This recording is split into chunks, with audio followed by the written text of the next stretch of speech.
Hello, and welcome to Musings from the Mystics. I'm Marnie. And I'm Natalie. We are your guides on this crazy and sometimes tumultuous journey we call the human experience. Each episode will share our musings about the current energetic climate, how we're navigating these times, and tips to help you get the most out of your journey. Hello, we're back. Again. Like a bad penny, we just keep showing up every Wednesday.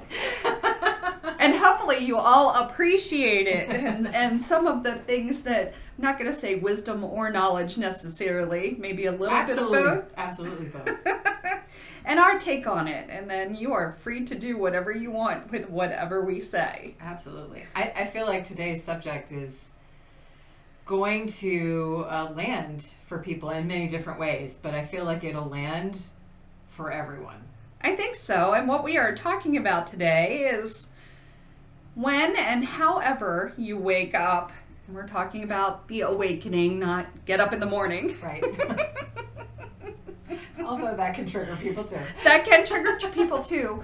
And what we seem to notice and we seem to feel, and I've experienced it, I know Absolutely. Marnie has experienced it, is when you find your light.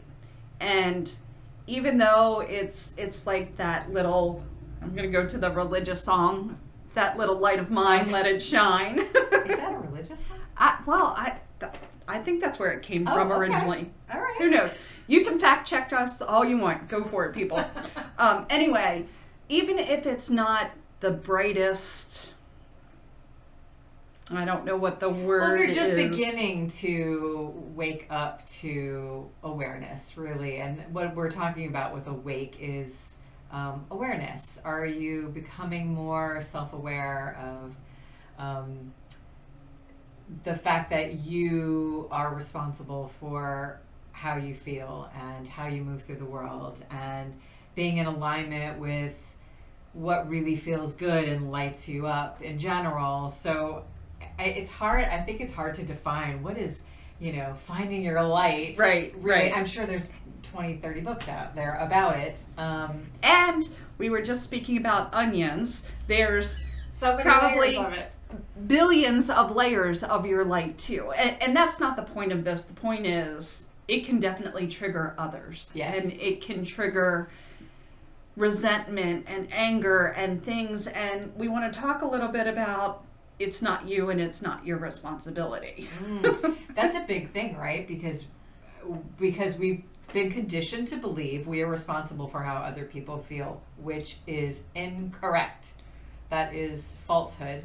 It is a way of keeping us trapped and contained. If we're responsible for everyone else, then we're not aware of ourselves. It is. And the flip side of that too, and you can almost think of it a little bit like this, is nobody can make you feel bad unless you allow it. So in that responsibility, you're responsible for yourself, and therefore all those other people that may be triggered by you and or your light are responsible for themselves. And we're not saying it's easy, people. We say this almost every podcast. Just because it's simple doesn't mean it's easy. And that will replay over and over again because Marnie and I have our own struggles. We were just, before we hit record on this podcast, we were just having this huge conversation and we both looked at each other and said, we should have recorded that. Yep. You don't know how many times we have conversations and we say, we should have recorded that. We will come back to the conversation though at some point. But today we're focusing on when you start to wake up, why you're experiencing so much external difficulty, and that is because people are triggered by your light. And what we mean by that is specifically, and I can really speak to this, when you are shining and in your authentic self and doing what it feels good to you, it shines a light on other people and where they are not doing that, and it makes them uncomfortable. They don't like it. They don't want to see that they have places they need to grow, or see that they are responsible for the failings of their relationships, or see that it's never going to get better unless they take responsibility and do the work. And so it's very triggering to people. It is. And it's that whole thing that again, going back to the conditioning, it's not going to feel good to you. It's not going to be, you're going to say, why me? You're going to go back to those old, like, what did I do? Is it my fault? Because or that's people pleasing, trying to make other people comfortable. But guess what? correct. That's not your job. Your job is not to make other people feel comfortable. No, and just so you know, when we talk about the awakening, we were just talking about the light and the layers, but what exactly does it feel like? It's increased intuition. Yeah. It's almost like a lightness to yourself. Like we're talking about the light shine, but a weight lifted. Mm-hmm. And It's more like an internal light of awareness, of maybe feeling and trusting yourself more. yes. Understanding, oh, this bothers me, or I'm triggered by somebody's behavior because of a past experience. And when you're standing in the light, when you're awakening, you're able to say, okay, I've had this reflected back to me, and I know I'm responsible for healing through this, and therefore I don't need to blame someone else. I get to do the work and let it go.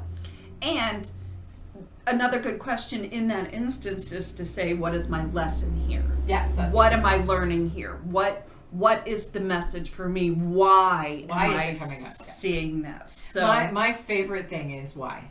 Why? I actually have a tattoo on my wrist. It looks like a question mark. It's a Chinese symbol that means something else, but it looks like a question mark, and I chose it because it had a double meaning, and I'm all about multiple things, multiple Yes. layers, multiple Yes. meanings. I like all the layering. So it reminds me to always ask why. Why am I feeling angry, hurt, isolated, whatever I'm feeling right now? Why am I feeling that? What do I need is the second question. absolutely. Right? Why? But always why. Because when we can step back, we're kind of sidetracked here a little bit, but when you can step back in that process of awareness and like hit the pause button, I love to say, hit the pause button and observe objectively. These are also very key things to do. And ask the questions why, then we can start to understand ourselves better, which is part of the awakening process. Understanding yourself better. What's going on inside, nothing to do with what's going on outside. It can trigger us, but we have to heal something within ourselves that has been triggered. We do. And that leads to another point or part of the awakening that can trigger others, and at the same point in time, maybe this is where you learned your boundaries and where you learn to set the time for yourself to figure these things out. And people are not gonna I can tell you, people are not gonna like that. Yeah. Hey, you want to go out to dinner with me? No, thank you. Hey, you want to do this? No, thank you. And then it's like well, why? What's wrong? And they try to focus it back to some sort of problem. I'm just getting to know myself. Like, it's as simple as that. Yeah. And then they may fall away. And that's one of those things that's a hard thing for awakening people Yes. to figure out, that those relationships Are going to change. and they don't have to be forever. I think that's a big conditioning thing too. Like my best friend from kindergarten, who's still here and by my side. Well, then did neither of you change? Right. Are you Right. still the exact same as you were in kindergarten? It has to be a flow. It has to go back and forth, and then once they do leave because they're not resonating with you, then comes that self-doubt again of, did I do something wrong? Did I cause this? What happened? And Yeah, relationships change really significantly in the awakening process. There are some things you can do about it. There's some ways to front end yes, the inevitable things that happen. And most importantly, like you're saying, is to recognize things are going to change. And you're going to no longer resonate with some people, and you're going to find new people. That's what happens as your energy and vibration gets more pure and it raises, then your relationships change. For the like friendships, coworkers, whatever, may not be as devastating Or impactful. Depends on, the closeness of it. But for relationships that are important, that are everyday, husbands, wives, children, parents are a little harder. That's like a whole nother conversation.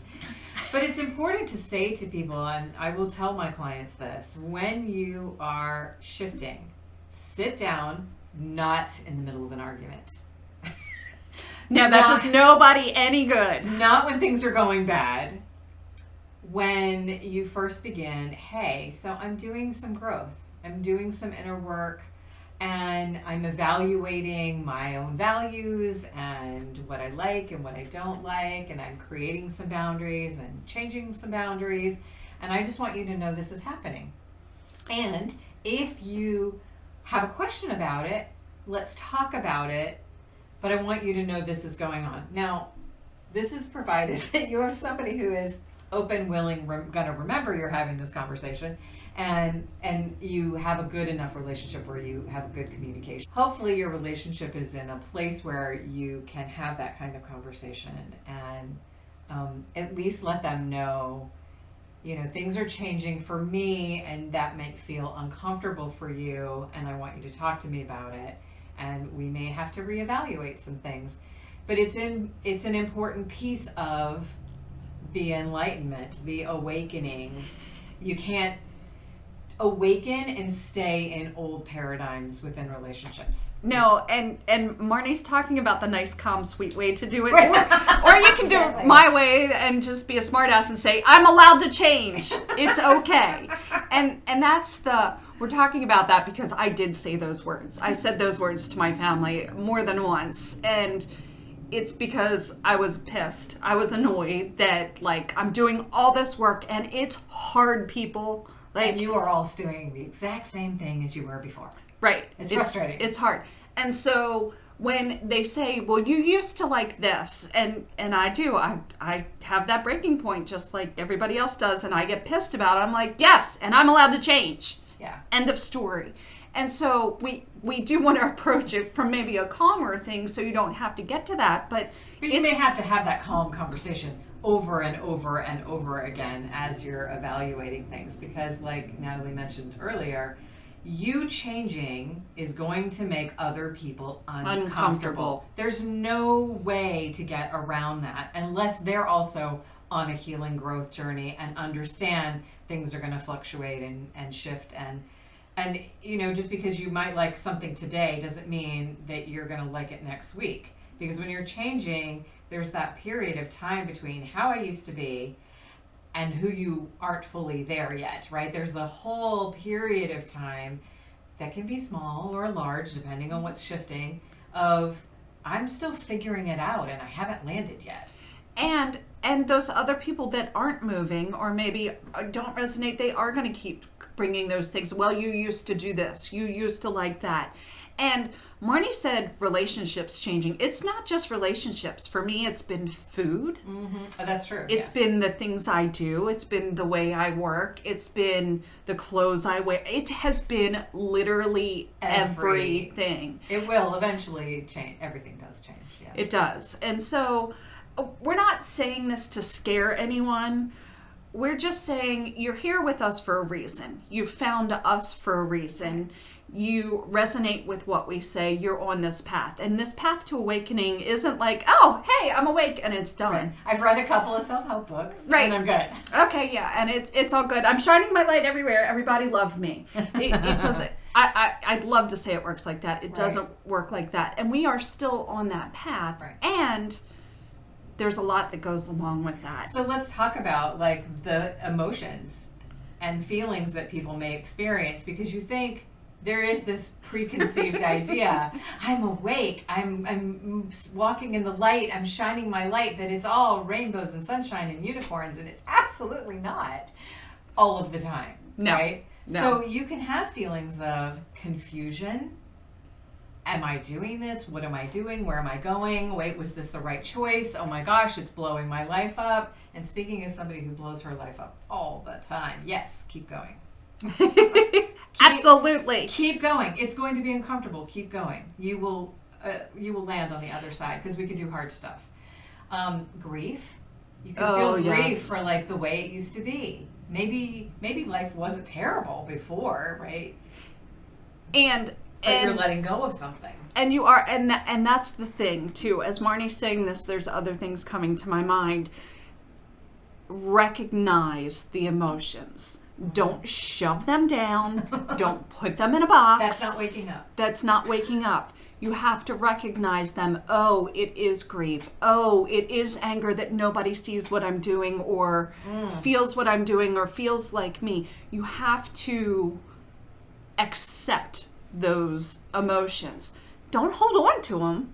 Let them flow, but recognize them, and that's the first step to releasing them. So this is a very long conversation that we're going to shorten down, and it's the point of recognizing some of these things. Yeah, it can be very isolating. It can be very isolating.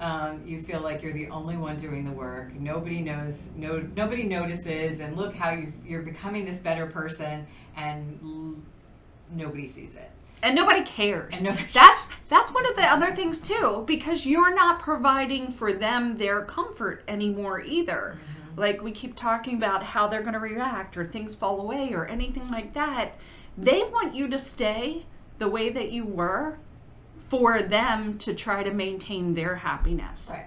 Well, it's a function of the brain. Our neurology literally wants us to not change things because it feels safe, even if it's a shitty situation. Yes, the brain is going to try to keep you right where you are. So it isn't necessarily the person, although personality certainly can be that way. It is just a neurological fact of the way that our brain works, and we have to work against it to shift it. But that's because you're consciously doing it. You understand that. But if the other person doesn't understand, right? They're just like, you're blowing up my world, and I feel uncomfortable, and I feel safe. So they're literally feeling scared and fear and unsafe, even though that doesn't necessarily isn't logical in the moment. It isn't logical for the situation. That's still the experience that they are having. They're going into fight or flight. They are, and part of this too, which will again be another podcast, is you have to let them. Mm-hmm. It's not, and we talked about this on one of our earlier, I was going to say latest, earlier episodes. It's not your job to change them. It's your job to say it's okay, however they're feeling, and not let it affect you while you're doing your work. And that's another thing that people really do when they start waking up. Because as soon as you start paying attention to your own behavior patterns and things that need to change and your beliefs and limitations, and you start letting them go, you want everyone else to do the same thing because it's amazing and they'll feel better. And it becomes a mission. I have to change them. I can help them. Nope. Not your job. Not your job. And it will not end well. No, it will not. So in the midst of all this chaos that we're talking about and your awakening and all these feelings, those people are going to have very similar feelings and sarcasm, anger, frustration, and then eventually they might just fall off and not like fall off and die, just fall away and not be part of your life. Not to say that you're going to see them and never talk to them again, but they might not be in your circle anymore. Hey, okay, you're on your path, you're doing your thing. I respect that.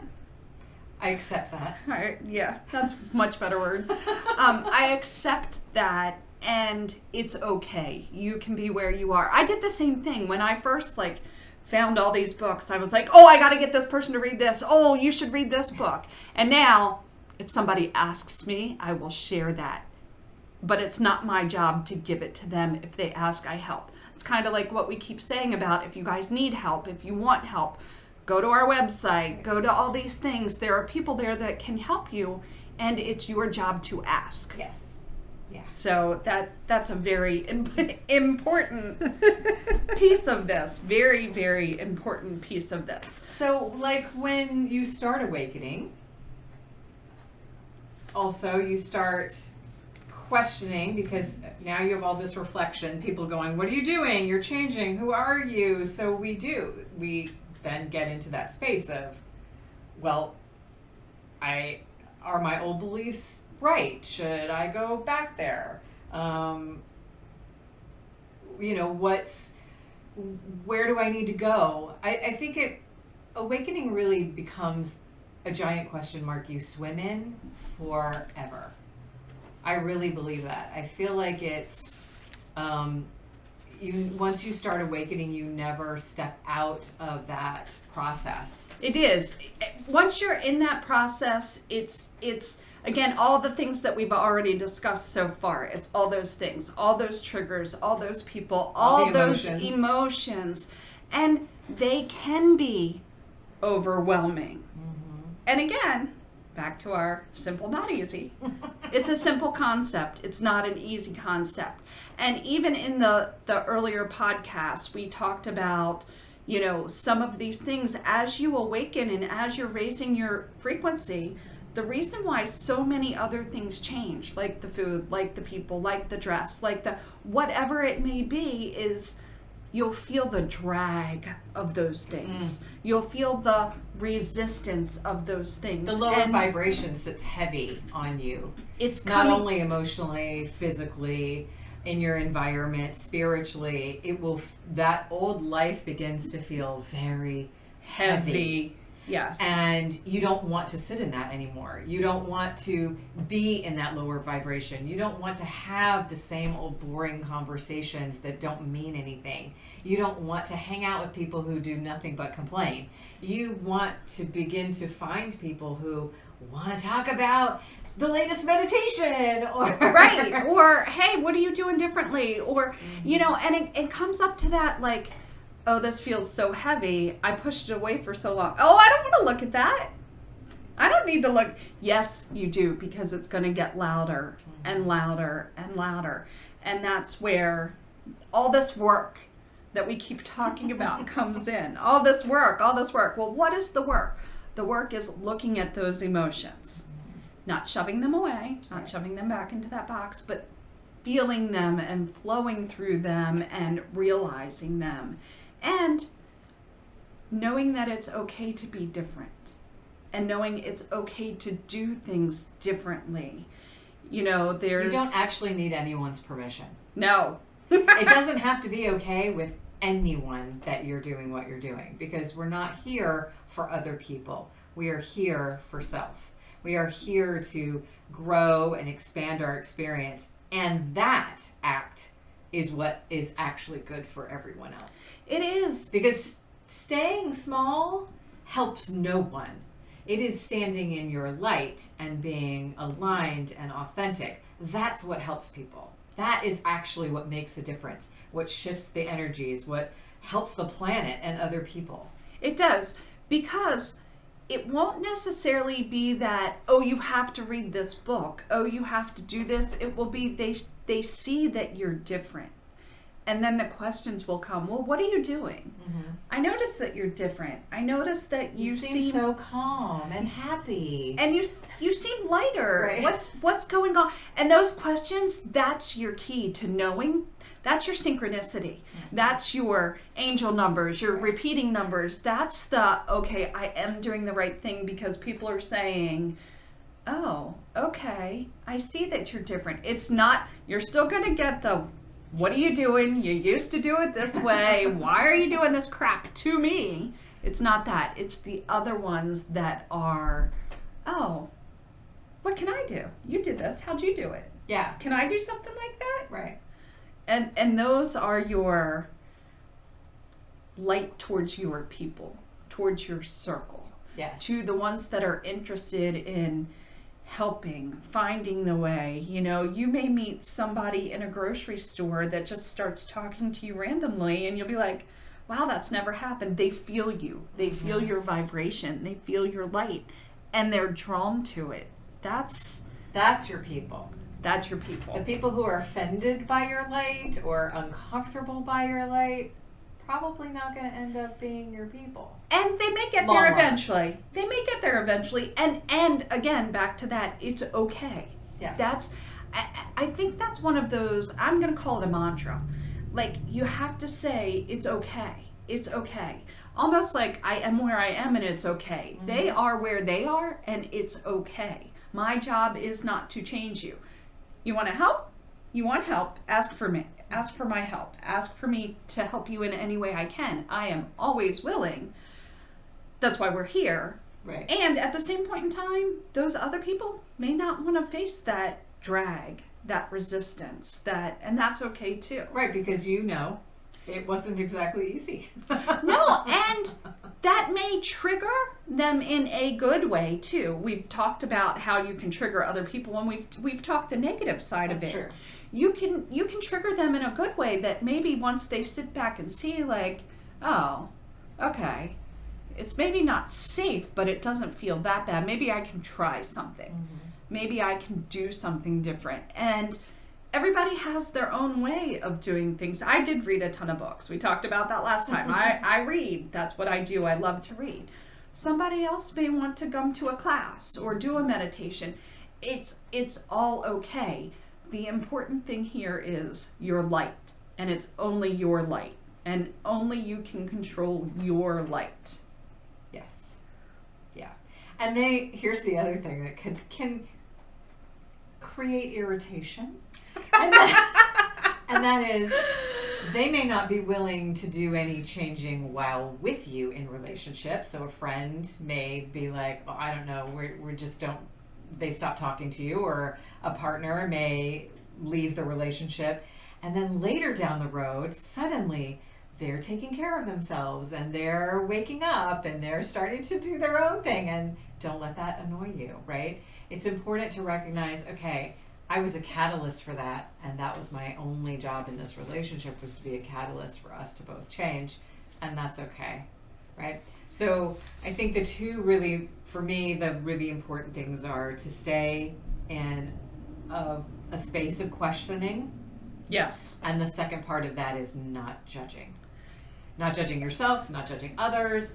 We objective observation is really important during this process. And if you do, that's okay too. If you do what? Judge? If you do judge, I know that you're going to slip up, I guess is the better way to say it. It's okay, and remind yourself, the fact that you caught it is better. Right. The fact that if you judge and then you say, why am I judging? And then turn that light inward. What in me is judging that other person, or why am I judging myself in this moment? Is there some story, past experience that is creating that in me? And then you get to look at it and work with that and heal that, and that continues to grow your life. And say, it's okay that I did that. I recognize it now. Yeah. Don't beat yourself up. Have some compassion for yourself too.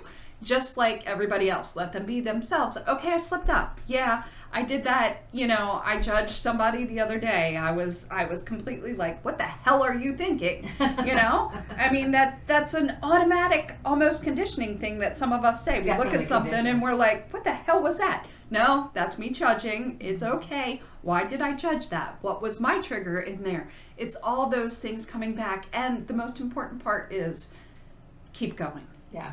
Even if you slip up, Yes. even if you have those Definitely. setbacks, I was going to say that too. It's important to remember that it's a process, not a destination. And I know that's so cliche, but it's true. This is a never ending. This is school. Life is school. If you graduate, you're dead.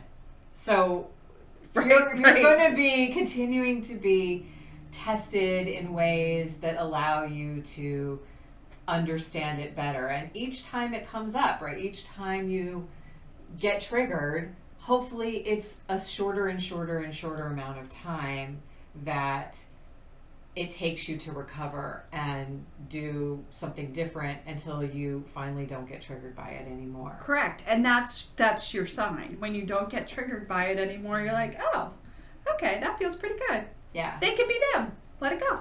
Yeah. It's all good. I will use this example quickly. My big story, I think, in this life was not enoughness. And a lot of people can resonate with this. There are only some really major stories we tell ourselves.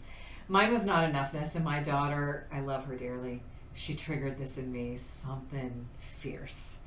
And I can remember when I first started on this healing journey, and she would say something or do something, and of course she was a teenager at the time, so I really did trial by fire, right? Because a teenager and a parent, that's a contentious time anyway. And I would be devastated. She would say something and it would devastate me for a week, and I would be completely depressed and like just so sad and couldn't move past it.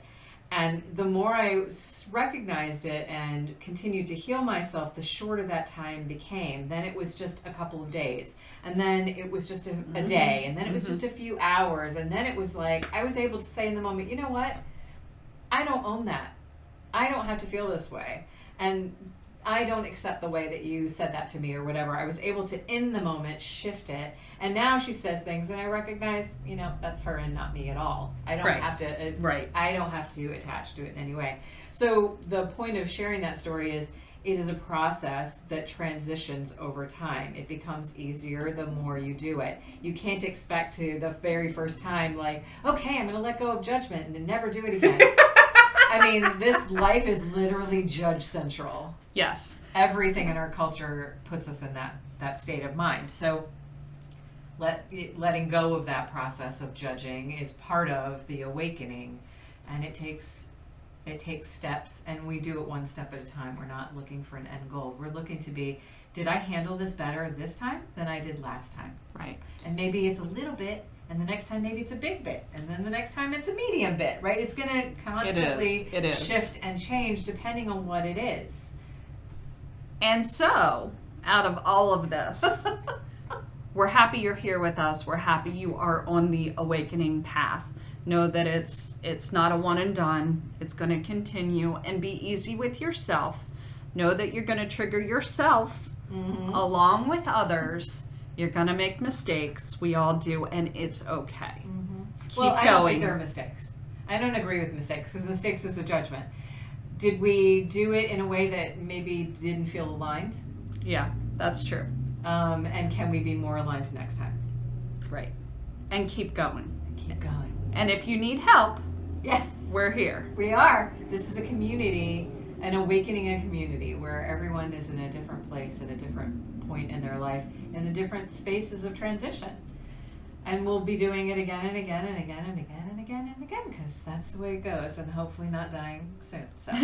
Absolutely. So hope you all got something out of this. I know we sure did. And until next time. Until next time. Thank you. Bye. Bye.